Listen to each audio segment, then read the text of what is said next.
Hello friends. My name is Rambabu. You're watching Knowledge Economy channel.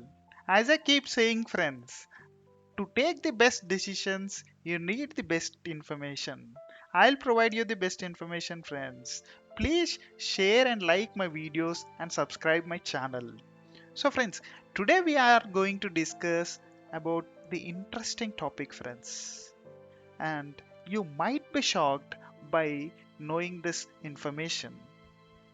Let's see, friends, what is the topic and why you will be shocked. So, friends, these digital giants, Amazon, Flipkart, Netflix, Google, Facebook, do all these pay taxes to India, friends, Indian government? We'll see, friends, what is the issue and do they really pay taxes? What is the agenda, friends? We'll see two prerequisites, friends, here. These are the two prerequisites to understand the topic. One is the Income Tax Act and Double Taxation Avoidance Agreement and the Finance Act. And then we'll see what is the issue going on, friends. And these are the two taxes which are used to levy on these digital giants, and we'll see what is the criticism from the world and US friends, and then we'll see recent developments which are taking place now. So to understand the topic, we have to understand the Income Tax Act and DTAA in Income Tax Act. So Income Tax Act, which I have mentioned in our National Education Policy video also, it has came into force in 1961. And in this thing, we have a section called DTAA. This is Double Taxation Avoidance Agreement. To understand this, we'll take an example, friends. So, friends, it is to avoid taxing, what do you call it, to avoid taxing a entity double time, friends. For example, a if we take for our scenario Google as one company which has come from US, and it has its company Google India in India. So if it tax here and if it tax here, then it will be a double tax for it, friends. So we to avoid those things, we have double taxation avoidance agreements, friends. But sometimes companies make use or make fall what do you call make use of the flaws in the system, and they will evade taxes, friends. So how do they do, or they not evade, actually they avoid taxes, friends, by illegal means. How? For example, Google is a US based company and it wants to invest in India, right? So instead of investing directly in India, it will go through a company called Mauritius. Let's say Mauritius. And this is a tax haven country, friends. What is tax haven country, friends? It does not impose the capital gains. So by selling some goods or services, whatever income you gain, it will not impose, that is 0% tax it will be in these countries. So what does this Google do in our example?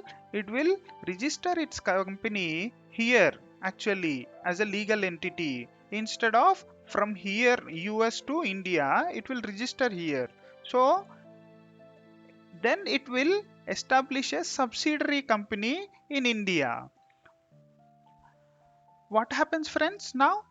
Whatever income it has generated or got in India, for example, it has got 1000 rupees profit here in India, taxing will not be done in India because India and Mauritius are in DTAA agreement. So tax will be levied in this origin country, friends. This is the origin country. So here the tax, so these 1000 rupees without imposing any tax in India, it will be coming to Mauritius, and here no tax, so their whole profit is 1000 rupees. Without any tax they are earning income. So these are the top 20 tax havens, friends.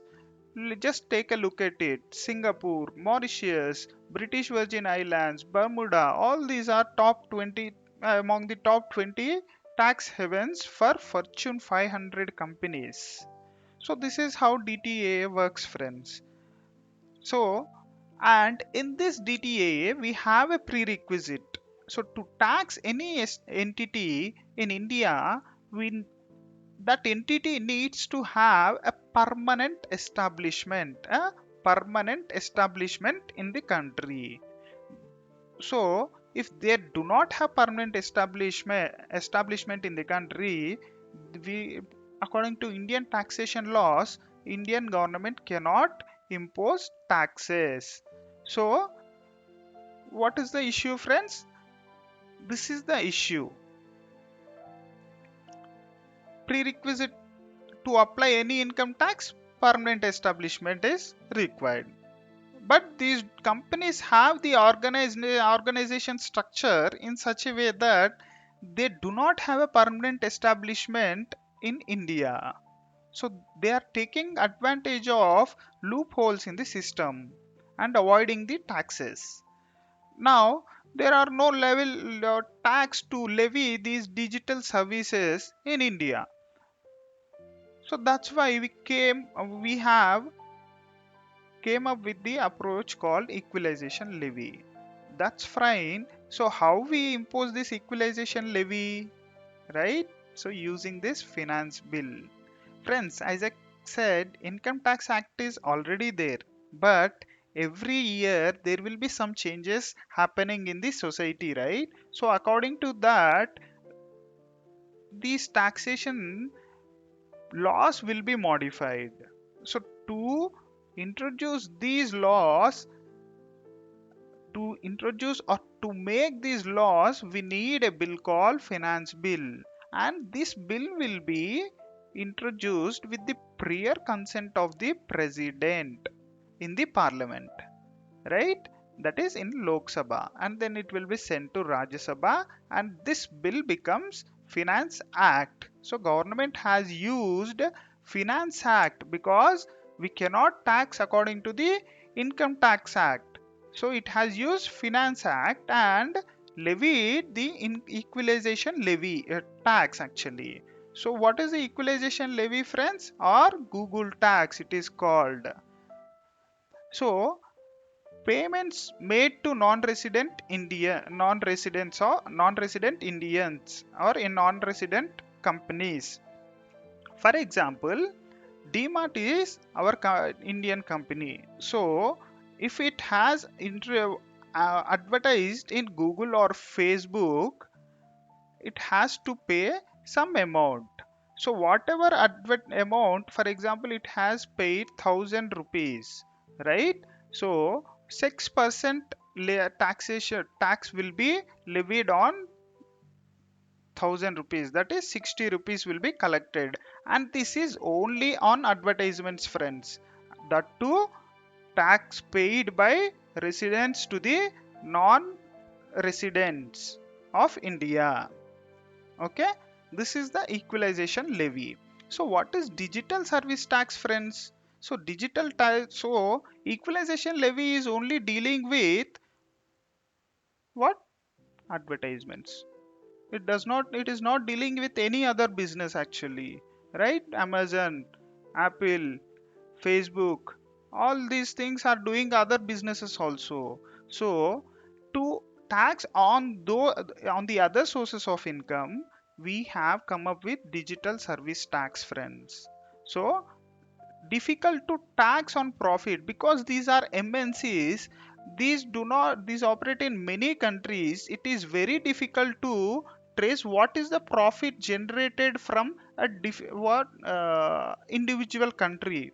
But we can create or we can cover what is the whole revenue generated from a company. That will be easy, friends, because these profits they use different scenarios, and they will make zero, friends, profits. So instead of that, if we use the whole revenue and tax on it using this 2%, then it will be beneficial, friends. That's why we have digital service tax, equalization levy on advertisements, and digital service tax on all other sources of income for these digital chains. That those are the two taxes, friends, right? What is the criticism? Why we are receiving criticism, friends? So US is saying it so India has targeted only US companies, friends. It is nothing like that, friends, because the market is dominated by US companies. All these companies are US based companies. So we cannot do about nothing. We can do nothing about it. It just appears that we have targeted the US companies, but it is not so, friends. And then it is not according to the trans international standards. But friends, in the whole world, we do not have a proper taxation system to tax these digital transactions or digital services. So OECD is coming, Organization for Economic Cooperation and Development. It is an organization of 37 countries and it deals with these kind of issues, friends. So it is coming, it is trying to frame rules from 2013, but there is no result, friends, until now. So India has to go on with some or the other system. That is, these are the two systems which we are using now. So what is the other contention, friends? It is taxing on revenue instead of profits. That is what I said, friends, because these are MNCs, right? It is difficult to trace profits, and if at all if you trace profits, they will make it very minimal profits, friends, using one or the other ways. So instead of taxing on profit, if we levy tax on revenue, that will be easy for the government, friends. So these are the criticism related issues from US, and these are the answers for those, friends. So what are the recent developments, friends? OECD is estimating around $100 billion as tax from whole global market, friends, on these digital chains. So it is trying to decide whether the tax should be levied based on the number of users which we users using these systems, or based on the in which intellectual property in which country this proper intellectual property has been registered. So it is taking into consideration of these two points, friends, whether to go with this or to go with this. But India is insisting on this, friends, because they have significant economic transactions happening and business in India. If you just do go by this thing, India or Indian kind of countries, India kind of countries might face huge losses, friends. So recommending, and also, friends, we are just levying 6%, right? But it is recommending 12.5% as equalization tax. So this is the topic, friends. So you might have surprised, I feel, right?